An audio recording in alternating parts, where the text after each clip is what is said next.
கலாம் கனவுகள் நிகழ்ச்சியில் கௌரவ விருந்தினராக ரொட்டேரியன் கே. சீனிவாசன் சிறப்பிக்கிறார். ஆம்னி பேருந்து உரிமையாளர்கள் வேலை நிறுத்தம் அறிவித்திருந்த நிலையில் தற்போது போக்குவரத்து ஆணையருடன் பேருந்து உரிமையாளர்கள் ஆலோசனையானது நடைபெற்று வருகிறது. விவரங்களோடு இணைகிறார் நமது செய்தியாளர் தாய்மானவன். வணக்கம் தாய்மானவன், இந்த ஆலோசனை தொடர்பான விவரங்கள். அண்டை மாநிலங்களான கேரளா, கர்நாடகா மற்றும் ஆந்திரா உள்ளிட்ட மாநிலங்கள்ல தமிழக பதிவெண் கொண்ட ஆம்னி பேருந்துகளை சிறைப்பிடித்த விவகாரம் மற்றும் அபராதம் விதித்த விவகாரம் தொடர்பாக ஆம்னி பேருந்து சங்கத்தினர் தொடர்ந்து வேலை நிறுத்தத்துல ஈடுபட்டிருக்கிறாங்க. குறிப்பா வெளி மாநிலங்கள் செல்லக்கூடிய ஆம்னி பேருந்துகள் அனைத்துமே பேருந்து இயக்கப்படாமல் நிறுத்தி வைக்கப்பட்டிருக்கக்கூடிய ஒரு சூழல்ல தொடர்ந்து பேருந்துகளை இயக்குவதற்கு தேவையான நடவடிக்கையை எடுக்குமாறு தமிழக அரசுக்கு தொடர்ச்சி ஆம்னி பேருந்து உரிமையாளர்கள் கோரிக்கையை முன்வைத்திருந்தாங்க.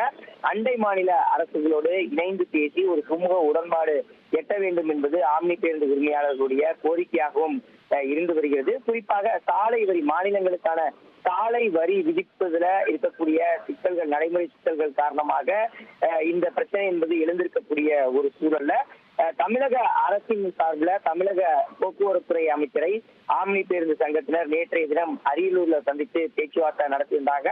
பேச்சுவார்த்தையினுடைய இறுதியில போக்குவரத்துறை அமைச்சர் தொடர்ந்து போக்குவரத்துறையுடைய அதிகாரிகளை இன்று சந்திக்க அழைப்பு என்பது விடுத்திருந்தார். இதன் காரணமாக ஆம்னி பேருந்து சங்கத்தை சேர்ந்த சங்க நிர்வாகிகள் தற்போது சென்னை கிண்டியில் இருக்கக்கூடிய போக்குவரத்து ஆணையர் அலுவலகத்துல போக்குவரத்து ஆணையர் முன்னிலையில தற்போது இந்த ஆலோசனையில ஈடுபட்டு இருக்கிறாங்க.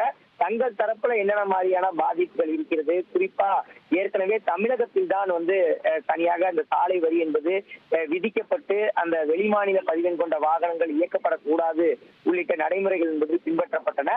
அதன் தொடர்ச்சியாக பல ஆம்னி பேருந்து ஆபரேட்டர்களும் தமிழக பதிவெண்களுக்கு மாறத் தொடங்கினர். அது மட்டும் இல்லாம தமிழகத்திற்கான அந்த சாலை வரியை கட்டி வாகனங்களை இயக்கி வரக்கூடிய ஒரு சூழல்ல தற்போது தமிழகத்தினுடைய இந்த அணுகுமுறையை மற்ற பிற மாநிலங்களிலும் கடைபிடிக்கப்பட்டு வருகிறது. மாநிலங்களுக்கான வரி வருவாய் குறைவதாக கூறி தற்போது ஆந்திரா, கர்நாடகா மற்றும் கேரளா உள்ளிட்ட மாநிலங்களும் இத்தகைய நடைமுறையை பின்பற்றுவதால தமிழகத்தை பதிவெண்ணாக கொண்ட ஆம்னி பேருந்துகள் இந்த மாநிலங்களை இயக்க முடியாத ஒரு சூழல் இருக்கக்கூடிய நிலையில தற்போது இந்த பேச்சுவார்த்தை என்பது நடைபெற்று வருகிறது. இந்த பேச்சுவார்த்தையின் இறுதியாக ஆம்னி பேருந்து ஆபரேட்டர்கள் ஒரு முக்கியமான ஒரு கோரிக்கை முன்வைக்க இருக்கிறாங்க.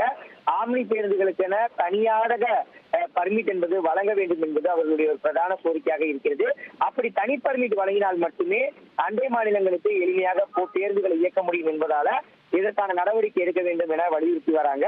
எனவே இது தொடர்பான விரிவான ஆலோசனைக்கு பிறகாக தமிழகத்தை சேர்ந்த போக்குவரத்துறை அதிகாரிகள் சம்பந்தப்பட்ட மற்ற மாநிலங்களைச் சேர்ந்த போக்குவரத்துறை அதிகாரிகளோடு ஆலோசனையில் ஈடுபட்டு ஒரு சுமூக உடன்பாடு எட்டுவதற்கான நடவடிக்கையை எடுப்பார்கள் என எதிர்பார்க்கப்படுகிறது.